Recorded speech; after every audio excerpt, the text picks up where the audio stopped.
Good morning, boys and girls.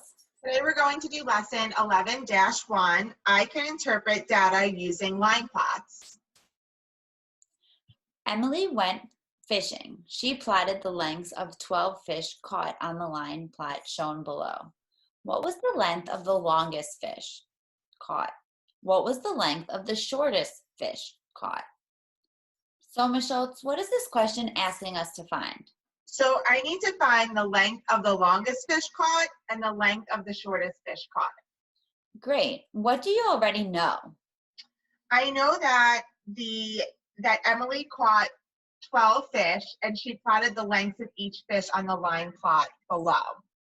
I also know the range of the data starts at 6 inches and goes all the way up to 8 2/4 inches. And I can tell by looking at the line plot and looking at all the way at the left shows the shortest size of the fish, and all the way to the right shows the longest fish.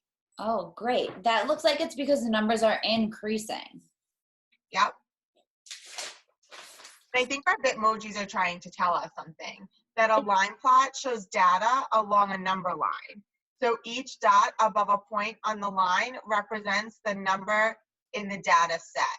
So Emily took all of her data on all the different kinds of fish that she caught and all the different lengths, and she created a number line with starting with the shortest fish and ending with the longest fish, and then plotting all the different lengths of the fish along the number line. So there should be 12 dots to represent one for each fish, 12 fish. Correct. Should we count that just to make sure? Yeah. Okay, so let's start at 6 1/4 dot.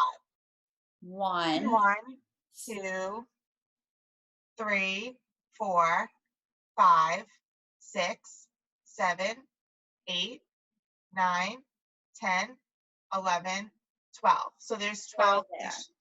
So now I have to find the length of the longest fish first. So where can we find the longest fish? So I'm going to look at the line plot as if it's a number line, and I can tell the numbers are written in order starting at 6 and going all the way to 8 2/4. And the last number on the number line, the highest one, is 8 2/4, and I noticed that it has a dot above it, which tells me that one fish that she caught was 8 2/4 inches long, and that is the longest fish that she has.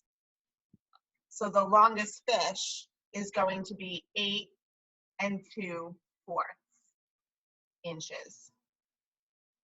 So I just want to mention that which way were you going when you looked for the longest fish? Which way were you looking? I look to the right of the number line because I know that on a number line, as numbers increase, you go further along to the right. Great. So if we want to find the shortest fish, we would go to the opposite side, which would be what? To the left. Okay. Now I would have to look all the way to the furthest point on the left. So notice that the furthest point on the left is the number 6 on the number line, but the number 6 doesn't have any data plotted on that point, which means that she did not catch any fish that is 6 inches long. So then I'm going to look at the next smallest number, which is 6 1/4, and it looks like she caught one fish that is 6 1/4 inches long, and that looks like it's going to be the shortest fish she caught. So what I'm noticing, Ms. Schultz, is you picked the number that had the first dot. You picked the smallest number with a dot representing a fish, not just the smallest number here on our line plot. Correct. And I did that because there were no dots, and we know that the dots represent the amount of fish that she caught. And because there is no dot above 6, she technically did not catch any fish that is 6 inches. Great. So how can we explain how we found these numbers and why we know? Great. So we can say that the dot farthest to the right is 8 2/4 inches, which is the longest fish. And the dot farthest to the left is at 6 1/4 inches, which is the shortest fish. Great. Let's look at another problem. Bob listed the weights of his friends. They were 87, 98, 89, 61, and 93 pounds. Bob said there were no outliers. Is Bob correct? Explain. So I'm a little confused here because I'm seeing this word outlier and I'm not really sure what it means. So outlier is an important vocabulary term for this topic of line plots. And basically an outlier is any number in the data set that is very different from the rest of the numbers. So let's take a look at the data set that Bob collected of the weights of his friends. And let's see if we can figure out which is the outlier. Should we put it in order to see where the numbers are? Yeah, let's put them in order as if they were on a number line, starting with the smallest number first. So it looks like the smallest number is 61. Then 87, 89, 93, and 98. And even though we didn't create a line plot, it's still in order from smallest to greatest. Okay, so now, again, an outlier is any number in the data set that is very different from the rest of the numbers. So I kind of feel like a lot of these numbers are 80s and 90s, but it seems like 61 is kind of far away from all of those. Correct, I agree. 87, 89 are both in the 80s, 93, 98 are both part of the 90s. 61 seems kind of far off from the rest of them. It's about 20 and 30 numbers away. So in my opinion, I would say that 61 is an outlier. So Ms. Schultz, I'm going to bring 61 out here. And what's the explanation we can give for why it is an outlier? So 61 is the outlier because it is very far off from the rest of the numbers. Great. Let's move on. Put 4 dots on the line plot below, so 3 is not the outlier. How did we decide where to place our dots? Okay, so let's just refresh our memories. An outlier is any number in the data set that is very different from the rest of the numbers. So by looking at this line plot, and I'm noticing this has to do with distance walked, and it's in miles, and it starts with 0 and it goes all the way up to 3. And I'm noticing a lot of the data is plotted at 1/2, 1, and 1 1/2. And then there is 1 dot at 3, which shows that 3 is very different from the other pieces of data. So we need to add in some dots so that 3 doesn't seem so different. Yeah, it even looks like there's like a whole blank spot on the line plot before 3.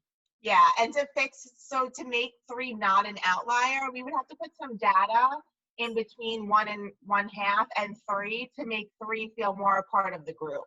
Okay, where can we put the first red dot? So why don't we put 1 red dot above the number 2 for 2 miles? Okay. And let's put another one on 2 1/2. Then maybe another one on 2. Okay. And you could choose the last one, Ms. Ortiz. Can we put another one on 3? Yeah, why not? So I'm noticing that we put all of these dots or data points for different miles for distance walked on numbers that didn't have any data in order to make the 3 more included, and make the numbers closer to 3 so that 3 wasn't very different from the rest of the numbers. Correct. Okay, do you want to try another one? Yes. So this is telling us to use the line plot below to answer the questions. Okay, and I think my Bitmoji is trying to tell us, what do the dots on the line represent? On the line plot represent, sorry. Mine is saying that each dot in the line plot represents the height of 1 giraffe. Good. And we can also see do you see the label on the line plot? Yep, you took the words right out of my mouth, Ms. Ortiz. And then also we can tell that it's labeled at the bottom in feet, which is the unit of measurement that they're using to measure the giraffes. Great. So let's look at the green sticky note.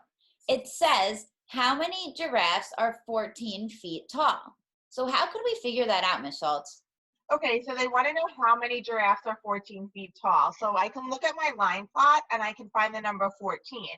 And I notice that there's 2 dots above 14. And I also know that each dot represents the height of one giraffe. So if there's 2 dots above 14, then there's 2 giraffes that have a height of 14 feet. Perfect. Let's look at the yellow post-it. What is the most common height? So I'm noticing the word common is like a key word in this question, but what do they mean by common? Common is the one that happens most often, the one that we see the most of. So by looking at this line plot, I'm looking at 14 has 2, 15 has 3 dots, 16 has 2 dots, 17 has 0 dots, and 18 has 2 dots. It looks like 15 feet seems to be the most common height. 3 giraffes have a height of 15 feet. Great. So 15 feet is the most common height. How tall is the tallest giraffe? So This sounds like that first question we did. it is, right? And if I think of the line plot as a number line and I look at the left with the smallest number, and then I look to the right all the way, which is the largest number, I can know that my line plot is going in order. So it starts at 14, 15, 16, 17, and 18. 18 has 2 dots above it, which means 2 giraffes are 18 feet. So the tallest giraffe is 18 feet, the largest number on our number line. Great. I have a question about 18. Look at the orange post-it. Is 18 feet an outlier in this case? I would say no, because 16 feet has data above it, and 18 feet is very close to 16 feet. So 18 is not considered an outlier in this case. Yeah, because it's really it's almost just one away. Right. It's away from 16. It's just one away from something that doesn't have data. Yeah. If the last number on the line plot was, say, 35, then that would be an outlier. That would be far away. But 18 feet is similar to the other heights, so no, it's not an outlier. Oh, great. So now you know how you can interpret data using a line plot. See you next time.